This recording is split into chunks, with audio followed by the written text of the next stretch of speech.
Sir, माझा प्रश्न तुम्हाला हा आहे की कल्की भगवंत यांचं इतकं भव्य मंदिर जे बनवत आहात, पण काही लोकांची अशी मान्यता आहे की ते स्वतः कल्की भगवंत आहेत आणि अवतार देखील घेऊन झाले आहेत. तर तुमचं अशा लोकांबद्दल काय मत आहे? भगवान कधी स्वतः नाही सांगत की मी परमेश्वर आहे.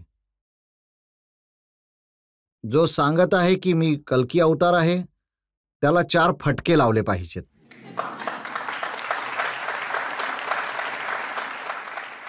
आणि त्याला पण रजत शर्मा यांच्या अदालतमध्ये हजर केलं पाहिजे. काही लोकांनी तर सिनेमा बनवला आहे कल्की अवतारावरून.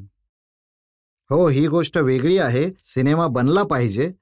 भगवंतांचे जेवढे अवतार झाले आहेत त्यावर सिनेमा बनला आहे, सिरियल बनले आहेत. आणि मी तुम्हाला रजतजी सांगतो, जेव्हा मी पहिल्यांदा हेमा मालिनी यांना भेटलो तर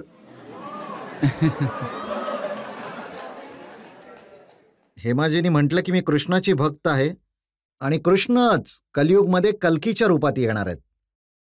तर त्यांनी मला सांगितलं की मी कल्कीधाम येऊन राधाकृष्णांची नाटिका सादर करेन. त्यांनी केली सुद्धा. पण त्यांनी मला एक सल्ला आणखी दिला होता त्यावेळेस, जो मी करू नाही शकलो. त्यांचं कारण पण आहे. त्यांनी मला म्हटलं होतं की भगवान कल्की यांच्यावर एक सिनेमा बनवा. पण रजतजी तुम्ही भेटला नाहीत ना, नाहीतर फिल्म बनली असती. आधी नव्हता भेटलात तुम्ही. तर सिनेमा बनला पाहिजे. आणि मी तर देवाजवळ प्रार्थना करतो की पुढील येणाऱ्या अवताराबद्दल माहिती असली पाहिजे.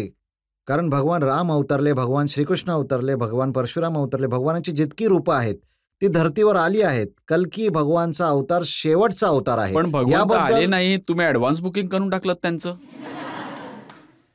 हे तर सौभाग्य आहे आपल्या सगळ्यांचं.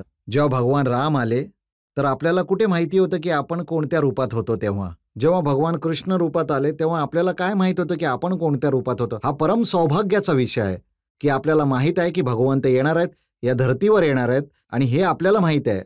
आणि जोपर्यंत कल्की धाम बनवण्याचा प्रश्न आहे तर माझी काय पात्रता आहे की मी बांधू कल्की धाम.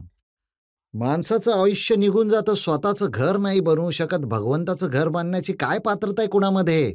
भगवंताचं घर तोच बांधू शकतो ज्याला भगवंतांनी स्वतः बांधायला सांगितलं असेल.